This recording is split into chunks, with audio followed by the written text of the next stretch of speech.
Hello, we're back here at SCTE TechExpo in Washington, D.C. I'm Phil Harvey. This is Jeff Baumgartner. Jeff, boy, it's day 2, and just like your preview said, technology and policy are colliding at this event. That's right. I can see it coming 8 miles away. You know? There was a kind of a focus yesterday on really talking about the core of the networks and how the networks are being upgraded. Today, it seems like it's shifted fully to applications and policy side stuff. And interestingly, AI plays in both of those. There's a ton of AI demos on the show floor. Most of them had to do with, that I could see, were more about like, agentic AI, customer service facing stuff. Things for order management, for lead generation, just things to kind of manage. Operational things. Yeah. Managing the sales process, managing the customer fulfillment and satisfaction process, and then a little bit on the network side. Yeah. But I find like, it seems like they're kind of handling the more outward facing stuff first, which we kind of saw that in the telco space as well. They're all kind of moving in lockstep, it seems like. Yeah, I think that there's a lot of the operators are focused on the customer service side and everything, and retention and those things, and trying to take some of the manual processes out.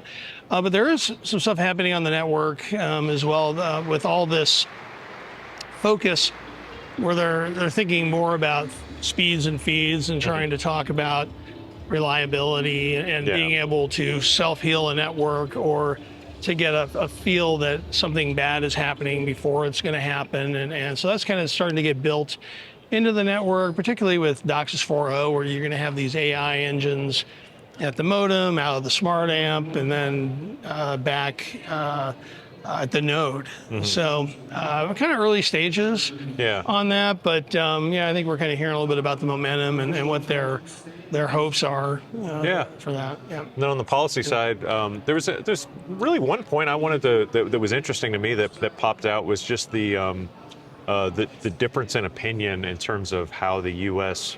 needs to be perceived and work with the rest of the world on technology standards. We had FCC Commissioner Anna Gomez and Senator Mark Warner, from Virginia. He talked this morning. Gomez spoke yesterday.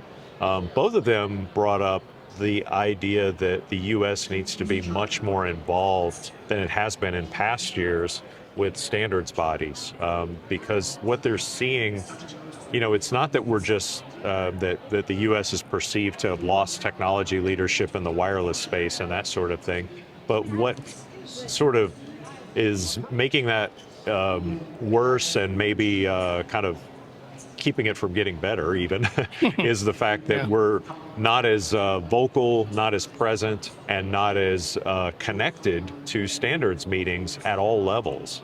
And that's where, Warner's comment was that China's flooded the zone in terms of, getting more participation from industry, from academics, and just from, people in China to help talk about whatever the next standards are in the networks, whatever the next standards are in wireless and that sort of thing.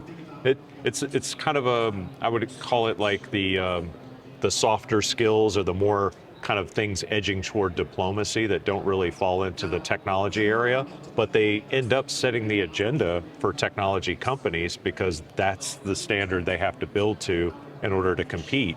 And if it all comes from one country, then they're clearly going to tilt it in favor of, their capabilities. Yeah, I heard those comments too, and I think the other thing, he kind of made the point that, the eye opener for him was like what happened with the 5G standards. Right. And even though they're not a sponsor here, Huawei got mentioned like 5 times. Yes. This morning. Yeah, they're definitely on the minds of people in the cable industry and the telco industry, because I think they're not only super active in all the standards bodies, but they participate. When the industry does something, they do show up. They may not sponsor the main conferences or whatever, but they're definitely they're getting name checked. They're getting name checked. I think there was just a a general acknowledgement by by at least one side of the aisle that this needs to change. That there was like kind of a 4 or 5 year gap where where not much has happened, or where the participation on the U.S. side has gone way down. And I think they're urging to, that kind of more to be kind of more open on the diplomatic front, but mostly more just to participate, just hear what people are saying, try to come to consensus, and then get our ideas out there so that some of these standards can start, not all the decisions about technology are going to be won and lost by just banning this vendor or adding this vendor. It's like these standards are really going to dictate how companies can sell their gear on the international stage. I think you want as much harmonization as possible. Yeah. Those standards and how the spectrum is used. And even though spectrum is not as big of an issue for cable, the industry. Yeah. A lot of the operators are getting into wireless and mobile. We've been following that. Here at the show, though, I mean, there was some interesting activity from Charter, right? Because they have the Spectrum Mobile and doing really well there. So here is something that we've been following for a while. And they used the original name of it was New Radio over Coax, or NROC.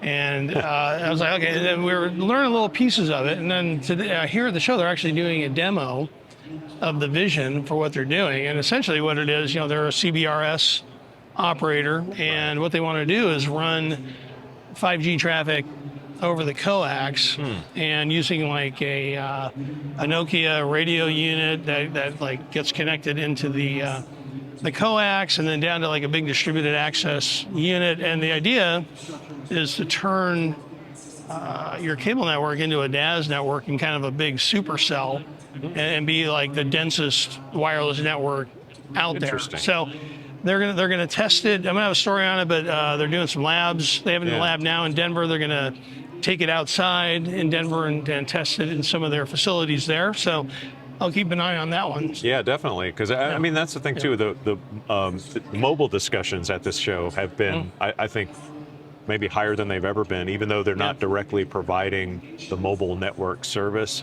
It's a critical part of the bundling, of the sales process, of the agentic AI discussions, how they're talking to their mobile partners and guiding customers along.